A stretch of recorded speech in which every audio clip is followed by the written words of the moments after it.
I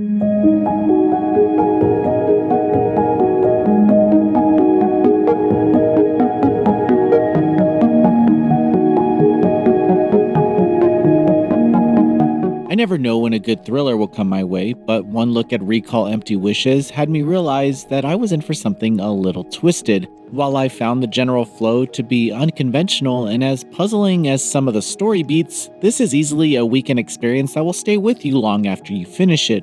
Its heavy themes of family and friendship and the emotional weight of the individual actions that lead to a dark conclusion compound each chapter, and in the end, I was satisfied with the overall experience. That is, not without looking past some significant plot holes.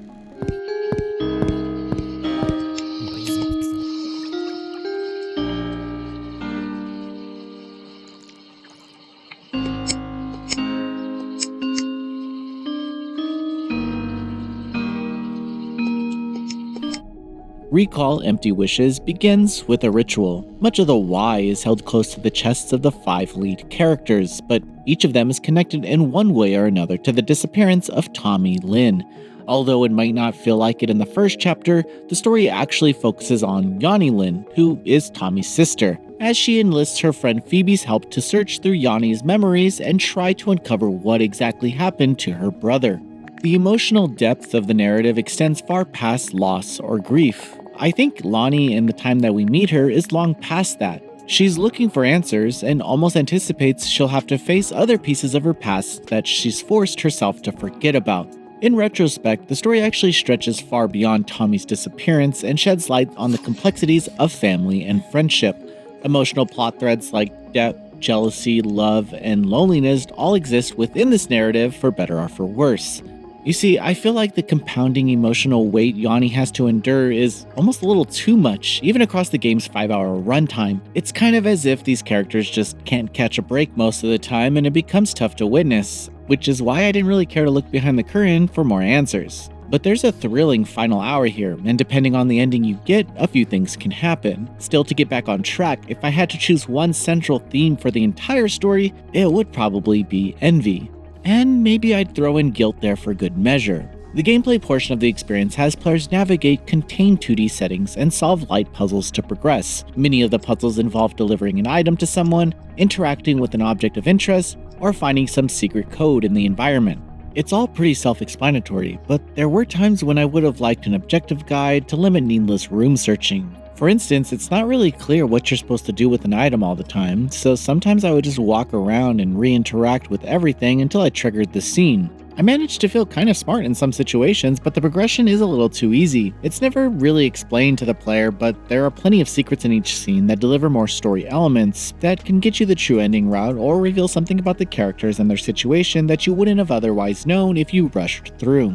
I laughed at an achievement that triggers if you click through the dialogue too fast, but I'd agree that it's important not to rush the experience and to try and understand each nuance across the scenes.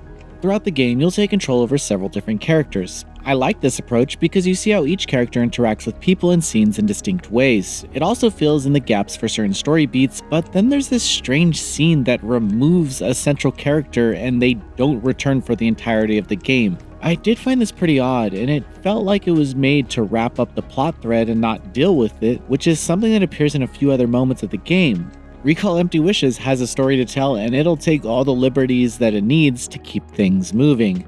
The presentation uses detailed pixel art for each environment. I really like the school area, but each set piece was well designed, and it's interesting to look at all the small touches that went into crafting every room. During dialogue, the character illustrations stand out with multiple expressions for each character, and even CG scenes that highlight more notable scenes. The music in the game is decent, but nothing really caught my ear or stuck in my head. Everything is mainly atmospheric in tone, though there were some decent sound effects that helped with immersion. Recall Empty Wishes is a great thriller for an evening. Its story is clever and hard to put down, which works well for a game that you'll want to finish in one sitting.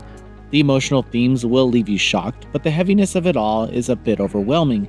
I mean, can these people even catch a break? Regardless, it's a game that doesn't move the genre in any significant way, but it has enough depth and creative twists to warrant a playthrough from genre fans.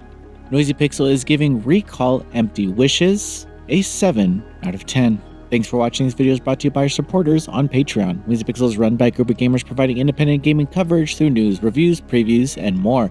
Check out our Patreon to help support our continued growth, and subscribe to keep up with all our future content.